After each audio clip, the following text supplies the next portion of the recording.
waxgaradka gobolka Gaardafuu ee Puntland ayaa waxay sheegeen in xaalad abaaro aad u daran ay ka jirto deegaano kamid ah gobolka Gaardafuu waxay ku eedeeyeen hay'ado ka tirsan qaramada midoobay in warbixino been abuur ay ka fidiyeen xaaladda ammaan ee gobolkaasi iyagoona sidoo kale ka reebay deegaamada ay u direen kooxaha qiimeynta ku soo sameynaya abaarta ka jirta Puntland odayaashan warbaahinta daljir la hadlay ayaa dawladda Puntland ka codsaday inay wax ka qabato cabashadooda iyo wararka deegaankooda laga faafiyay sida ay hadalku dhigeen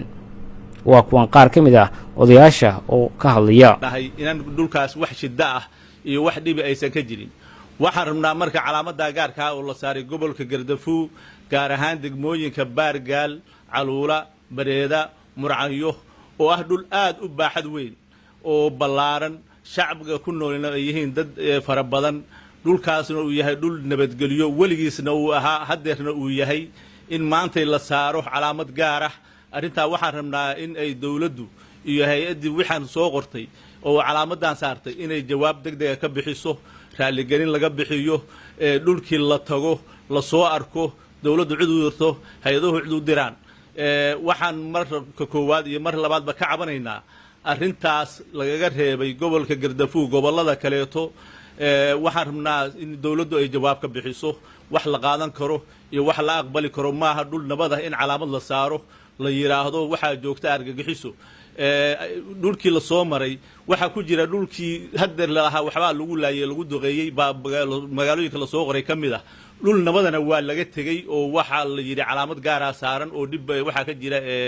nabadiid iyo argagixisa ka jidha waxaan cod dheer ku leenahay annagoo ah odayaasha gobolka Gaardafuu gaar ahaan degmooyinka Baargaal iyo Caluula iyo Bareeda iyo Murcayo inaan wax dhibi ka jirin inaan argagixiso joogin inaan shido ka jirin cidii waxaas sheegtay waxa laga rabaa inay jawaab cad ka bixiso dawladuna ay ku daba gasho maanta alxamdulillah waxa jooga dawladii dhexe oo Soomaaliya iyo Puntland nagaro way joogaan waxaan rabnaa arintaas gobolka iyo bulshada 120 kun oo qof dhulka jooga meel ka dhaca lagu sameeyay iyo shidada la dhexdhigay oo aan jirin in ay dawladdu jawaab cad ka bixiso waxa kale oo jira abaaraha iyo dhibka kale tan ay gobolada la wadaagto waxaanu ka hadlaynaa barnaamij dhacay oo dhibaato ah oo degmooyinka iyo deegaamada iyo dadka ku nool loo geystay oo been abuur ah hay'adaha waxay sheegayaan sida hay'adda OCHA in ay meesha ka jiraanin dhibaatooyin sida maxay ahayd qolooyinkan Daacish iyo shabaab iyo waxaas wadankaas waxaanu cadaynaynaa deegaamada warka laga sheegaya inaysan waxba ka jirin deegaamada nabad yihiin maamulada ka shaqeeyaan golayaasha deegaanka leeyihiin guurtida leeyihiin maxay ahayd cidda waxa marka mas'uuliyadda leh oo riboodka gudbisay oo hay'adaha gaarsiisay waxaanu ka nahay dacwad waxaan uga dacwoonaynaa maamulka meesha ka jira maxay ahayd maamul goboleedka Puntland oo aanu ka tirsanahay in cidda riboodka khaldan ka bixisay 120 kun oo qof oo meel ay ku nool yihiin oo dhibaato ku haysto abaarka oo ku haysto in la yiraahdo waxaan jirin baa ka jira waa gaf waa meel ka dhac waxaan rabnaa in jawaab degdeg ah laga bixiyo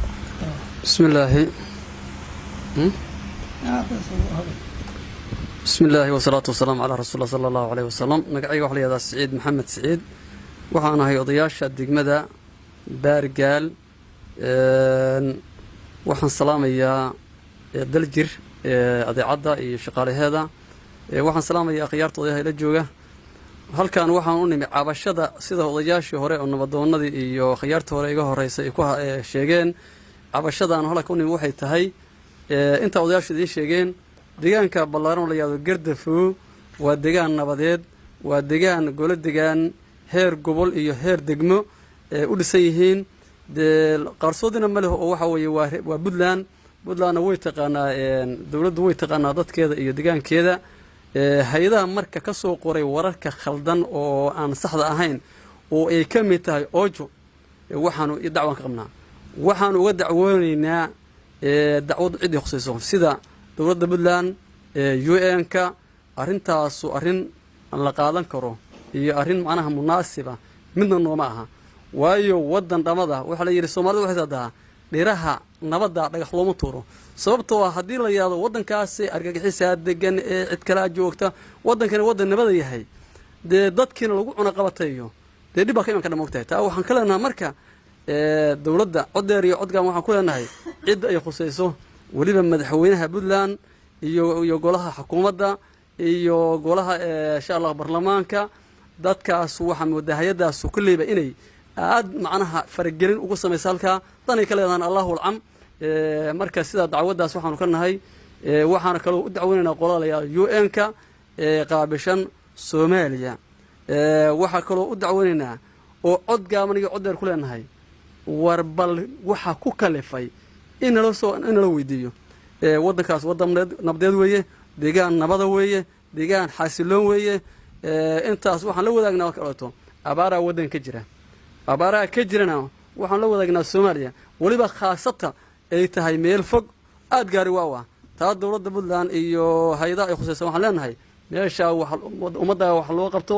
si dhaqso wax loogu qabto oo degdeg Ilaahay baa deeqa bixiya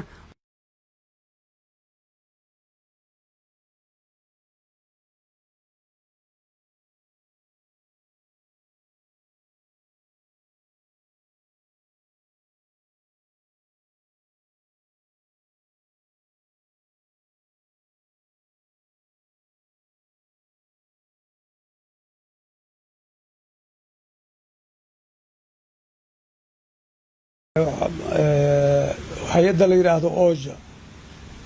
oo waxa weeye si gaara anaga noo calaamisay haddaanu nahay gobolka Gardafuo kuna sheegtay in maaragtay dhulka argaxiso iyo maaragtay daacish iyo dad aanan anagu garanhayn ay ka jiraan sidaa darteed annaga dhulkay wax ka jira ma jiraan nabadgelyaha ka jira